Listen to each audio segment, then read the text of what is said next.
घोषणाबाजी देव ना जरा थोड़ी घोषणा। ये रूल्स है, नहीं ये नियम है, ये नियम है, मैं बता रहा हूं। 1988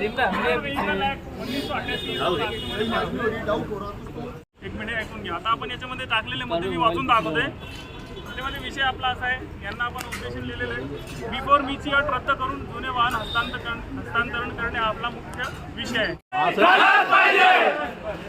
बंद करा, बंद करा, बंद करा।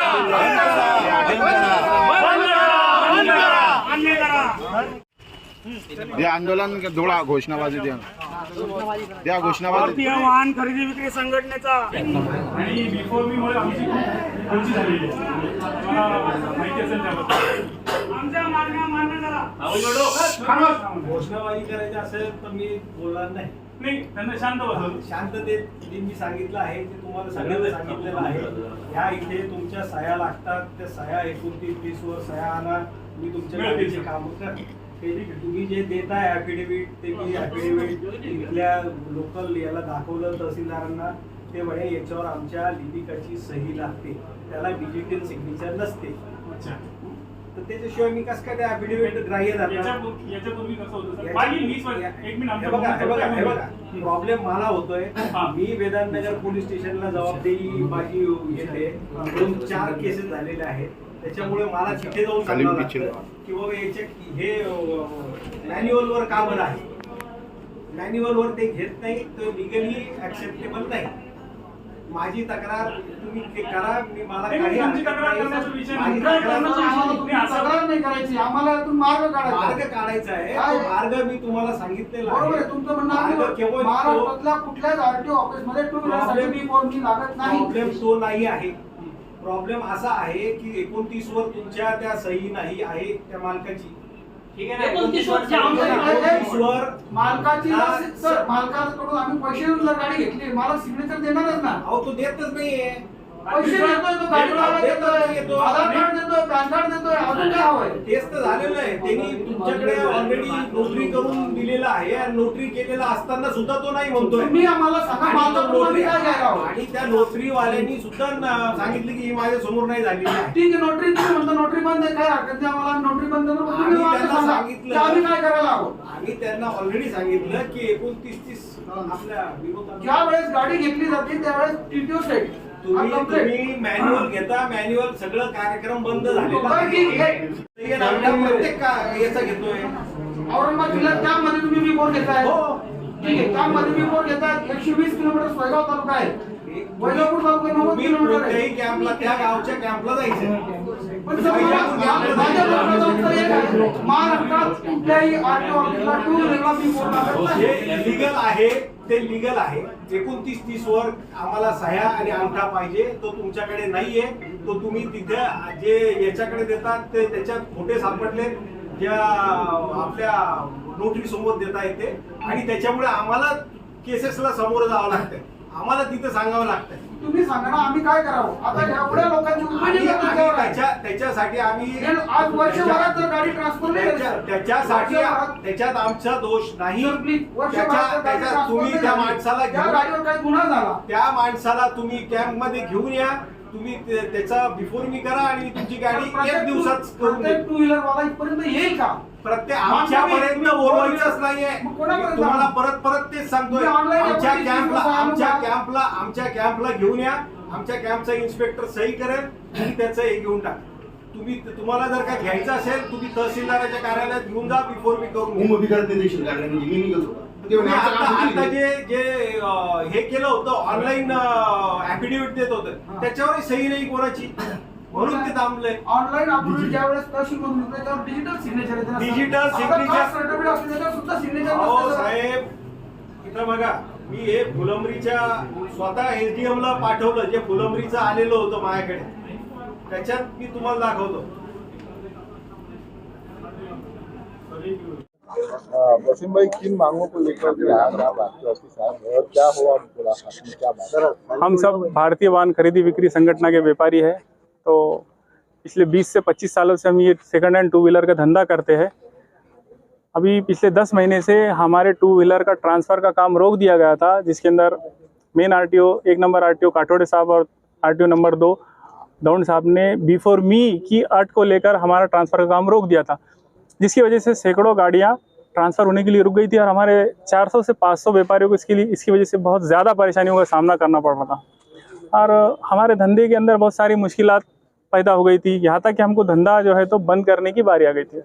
हम इसी सिलसिले में आज मनीष दौंड साहब को आकर मिले कि सर हम TTO फॉर्म और सामने वाला का एफिडेविट, नोटरी, जो भी उनको रिक्वायर्ड डॉक्यूमेंट चाहिए हम उनको ला कर देंगे और हमारी तरफ से क्या उनको आश्वासन चाहिए, इसी के साथ रिक्वायरमेंट क्या है आपकी डॉक्यूमेंट्स की और इसके अंदर कोई आप ये बिफोर मी छोड़ के इसको रिजेक्ट करके कोई रास्ता निकालो, क्योंकि according to motor vehicle act 1988 ऐसा पूरे महाराष्ट्र स्टेट में कहीं भी लॉ नहीं है कि जो रजिस्टर्ड ओनर है, गाड़ी मालक, उसको RTO के सामने लाकर उसकी सिग्नेचर की जाए। ऐसा लॉ कहीं भी रूल में नहीं है। लेकिन इसके बावजूद भी ये लोग हमको एक तरीके से एक मनस्ताप दे रहे हैं, परेशान कर रहे हैं कि भाई वो रजिस्टर्ड ओनर को यहाँ पर लाया जाए और उसकी सिग्नेचर ली जाए। आप पूरे महाराष्ट्र में ये रूल लागू नहीं है बोल रहे हैं जी, लेकिन यहाँ पे औरंगाबाद शहर में किया गया है। जी। ये बिफोर मी क्या होता है और इन्होंने क्यों लागू किया?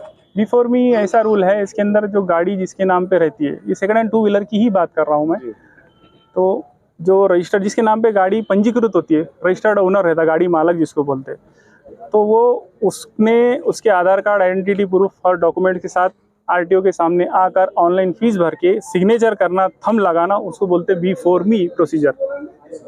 ये प्रोसीजर है, ये बिफोर मी का प्रोसीजर है। तो आप अगर ये यहाँ पे आपकी बात नहीं मानते तो परिवहन मंत्री से मुलाकात करने की कोशिश करेंगे?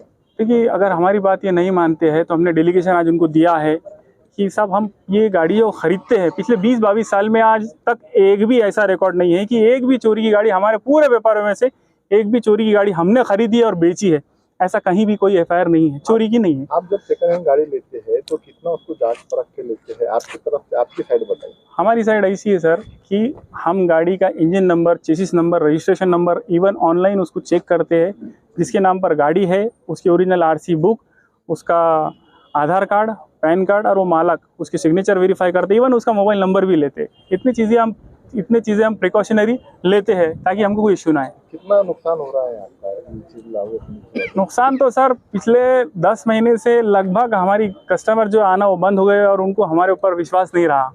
RTO की जो मनमानी कारोबार चल रहा है उसकी वजह से वो लोग थोड़ा सा हम पे भरोसा कम कर रहे हैं और हमारे सैकड़ों पेपर अभी ट्रांसफ़र होने के लिए बाकी है और वो लोग कंटिन्यूसली हमारे दुकानों पर, बाज़ार में चक्कर मार रहे और उनकी कंप्लेंट्स है जिसमें बहुत सारे।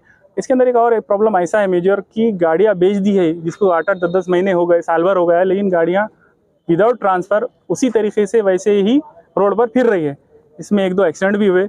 अगर कोई गाड़ी का मिसयूज़ होता है तो इसके लिए जिम्मेदार कौन? ये सबसे बड़ा सवाल, इसको क्या यक्ष प्रश्न बोलते हैं, वो हमारे लिए पैदा हो गया है और व्यापारी हमारे बहुत ज़्यादा इसके लिए परेशान है। प्रशासन कोई भी चीज़ या कोई भी कानून लागू करता है तो उसकी कुछ वजह होती है, तो उन्होंने कुछ वजह बताई आपको कि हमने क्यों लागू करा है? हाँ, वजह इन्होंने ऐसा बताई कि कुछ एक प्राइवेट पार्टी थी जिसकी खुद की उसका हस्बैंड एक्सपायर हो गया था और वो लेडी ने कुछ तो भी उनका ऐसा मैटर था, तो वो एक केस बताए, तो वो हमारा डीलरों का मैटर नहीं था, तो उसको सामने रख के साहब ने बोले कि नहीं आपको जो है तो वो थंब लगेगा और वो मालक को लाना पड़ेगा, ऐसा उन्होंने बताया। अब RTO ने ऐसा रूल बताया कि आप जिससे सेकंड हैंड गाड़ी खरीद रहे हैं तो यहाँ पे उसको हाजिर करना है, उसका साइन सिग्नेचर हमारा ऑफिसर खुद लेगा हमारे आंखों के सामने। ये तो बहुत दिन से बोले हुए, ये तो पिछले 10 महीने से यही उनका बोलना है, लेकिन उन्होंने अभी एक बीच का रास्ता निकाले है।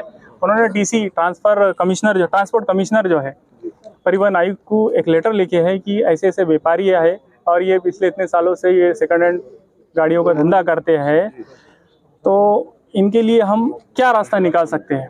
तो TC ने ये कहा है कि हम इन व्यापारियों को एक ट्रेड सर्टिफिकेट देंगे कि ये लोग ऑथेंटिक व्यापारी है सेकंड हैंड 2 व्हीलर के, तो जिसकी वजह से RTO को भी प्रॉब्लम नहीं आएगा इसके अंदर, और इनके कुछ इश्यू होता है तो उसके टोटल रिस्पॉन्सिबिलिटी हम व्यापारियों की रहेंगी। इस तरीके से उन्होंने बांध दिया हमको। TT फॉर्म पे साइन लेते तो वो क्या होता है?